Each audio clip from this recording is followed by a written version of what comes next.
everyone, my name's Caitlin and welcome back to my channel, or welcome if it's your first time here. Today I am very excited to be doing the All Kinds of Heroes tag. I have wanted to do this tag since 2022, not long after I started my channel, and am just now finally getting around to it.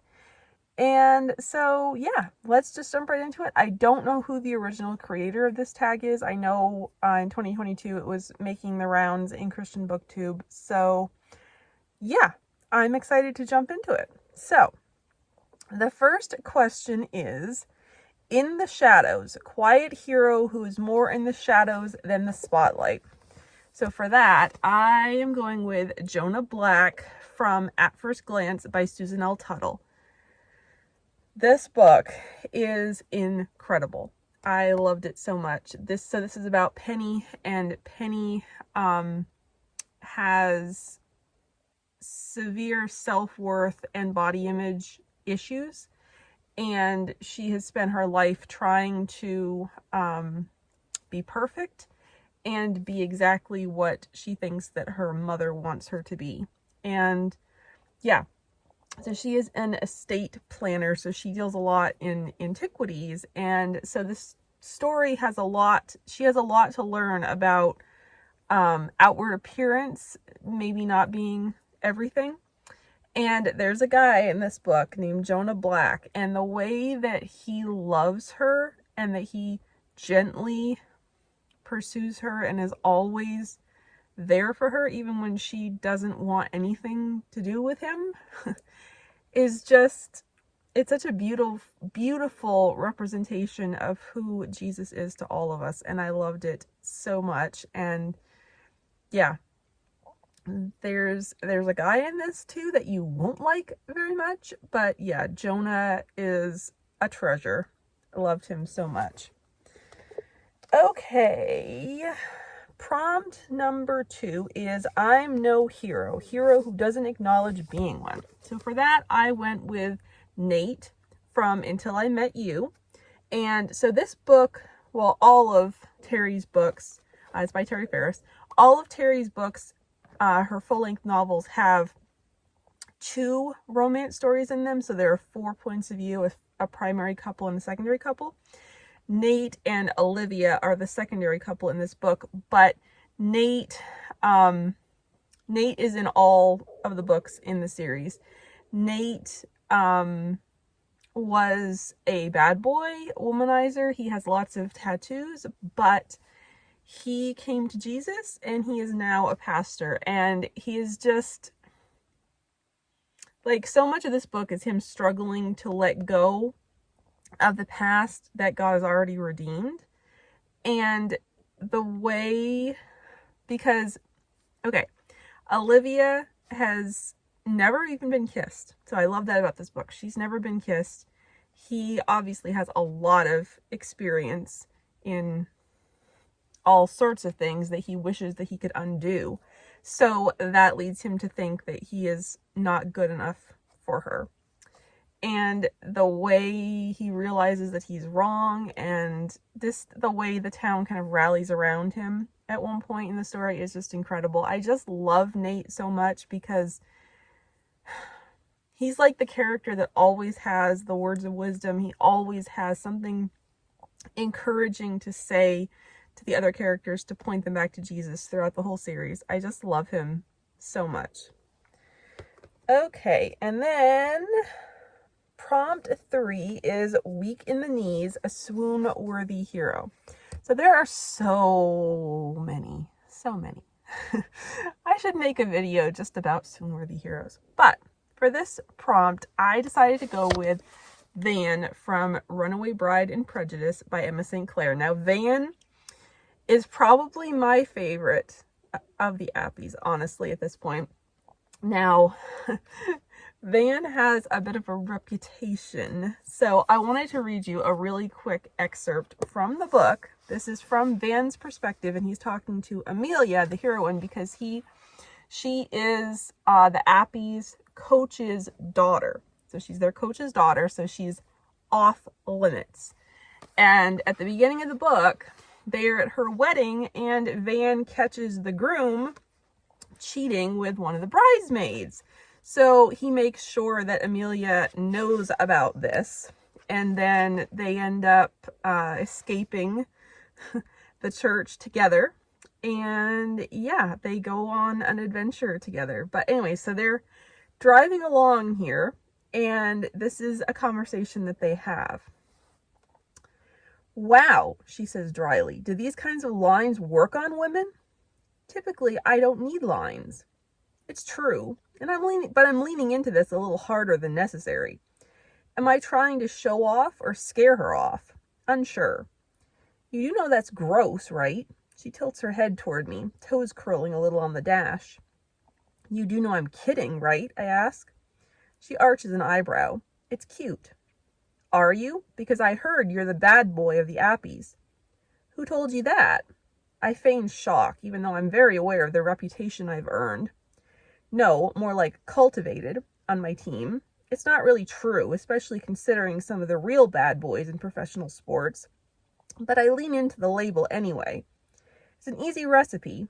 Keep all talk to surface level stuff, act like you don't really care about anything, and flirt with any woman who breathes. Place in the oven at 350 for an hour and you've baked yourself a bad boy."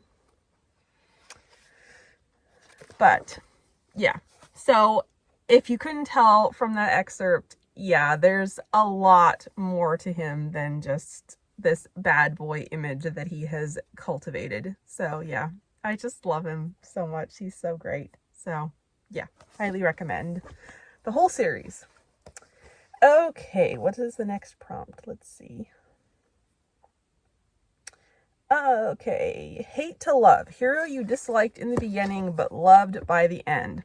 So for that, I'm going with Camden, Major Philip Camden from On Wings of Devotion by Rosanna M. White. This is book 2 in the Codebreakers series. I did not like Camden in book 1. I just didn't like him. He irritated me like crazy. And then I knew book 2 was going to be about him, and I was like, I don't know if I want to read it. But I was like, well, I trust Rosanna. So I gave it a try, and oh my goodness, I loved him so much. It probably started when I found out that he was a bit of a protective brother of a younger sister that he has. So that kind of started winning me over to him. But I just love this book so much. It will always and forever be one of my favorite Rosanna M. White books. Okay, and then we've got Inspire to Action, hero who has inspired you to make a difference in the world. So for that, I'm going with Miles from All That It Takes by Nicole Deese. This is the sequel to All That Really Matters in this Mackenzie family duology, I think is the series title. And I just loved Miles. He is so great. He is a pastor, and he is an outreach pastor doing a lot of work in Mexico at orphanages and things like that. And his funding gets cut. So he has to come home to Oregon or Idaho, wherever this is set. I can't remember now. Anyway, he has to come home to the church that he works for. And he's kind of put out about that because he believes that his purpose is international ministry. And so throughout this story, he comes to learn that God can use him anywhere. And it's just very inspiring. And of course, there's a love story. And I was probably equally as touched by Val, the heroine's story, as well.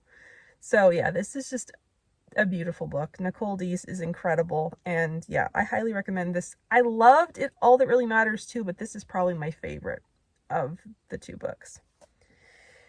Okay, and then we have Only One Can Win, hero in a love triangle you wanted to win the girl's heart. So this is probably a spoiler.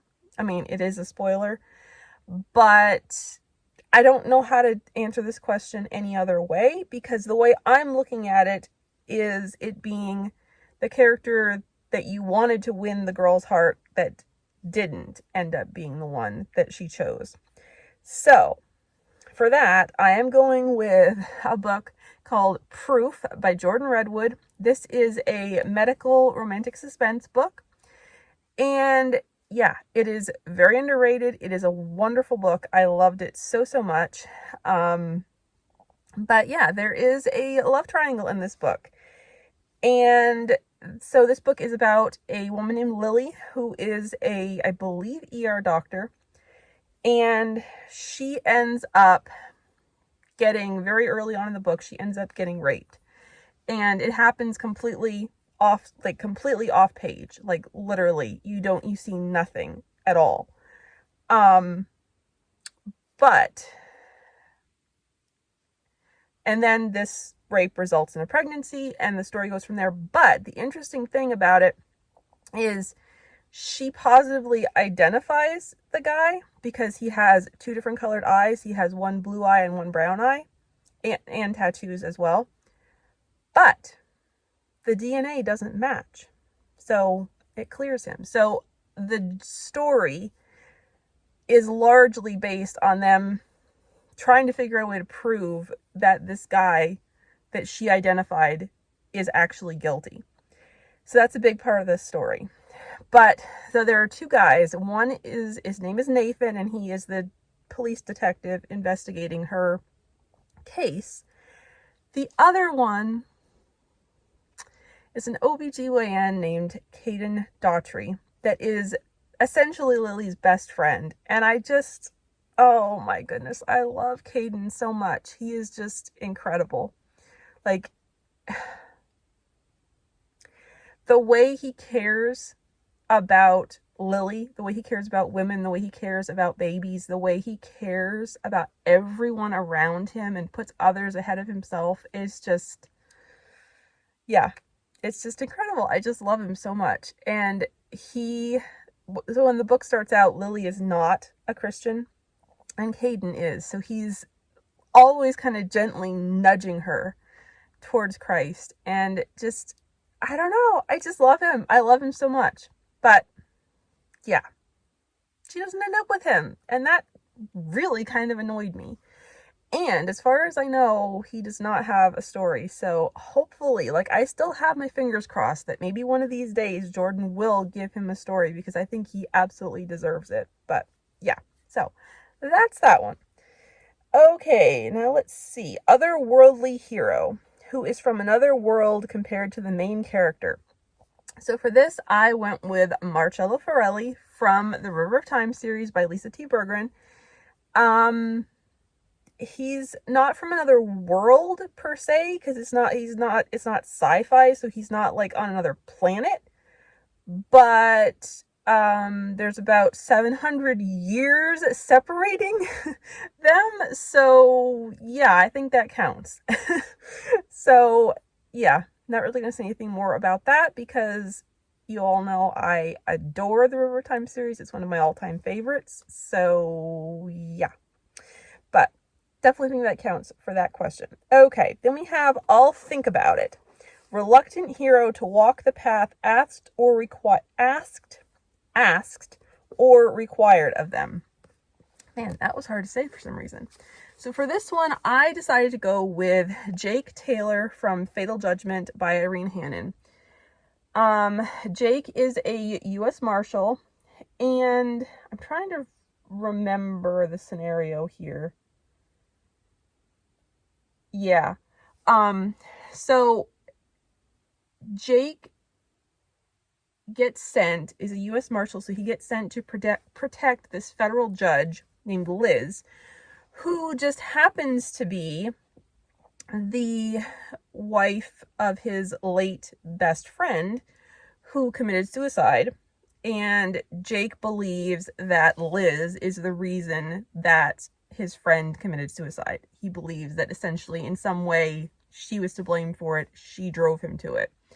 So because of that, he does not like her very much at all, and he does not want to go and protect her. But he does. And of course, he comes to learn that was not the scenario, that she is not the horrid witch that he thought she was. And yeah, they fall in love, and it's an excellent romantic suspense book. So yeah, I don't know. Like I said, I had a hard time coming up with an answer for this, but I think that's the closest I can get. Okay. And then, waiting for it to load, we have No Danger for You. Hero you want to protect at all costs. So this would be Ford Remington from Betrothal or Breakaway by Leah Brunner. Yeah. I mean, just, what else can I say? He's amazing. Like, you know, protect at all costs. Absolutely. Because, yeah, like, no way can anything ever happen to this guy because he is incredible. Like, I will not allow anyone to hurt him in any way. So, yeah. So, I think it's a perfect fit. So, yeah. Highly recommend this. There is some language in it, there is innuendo, and there is a fade to black scene between married characters. So, things to be aware of, but I absolutely love this book so much. And then, lastly, we have Not Always Kind, hero who is rough around the edges. So for that, I am going with Max Kavanaugh from Hadley Beckett's Next Dish by Bethany Turner. And yeah, Max is a chef, and yeah, he's kind of a jerk when we first meet him. And yeah, he's got some issues that it takes him some time to work through. But yeah, when you get to see who he really is underneath it, yeah, it's incredible, and he is incredible. So yeah, he sometimes, you know, rough around the edges definitely, you know, describes him. But yeah, I love him so much. He's still will always be one of my favorite heroes. So yeah. So that wraps up this tag. Thank you so much for watching, and I'll see you in my next video. Bye.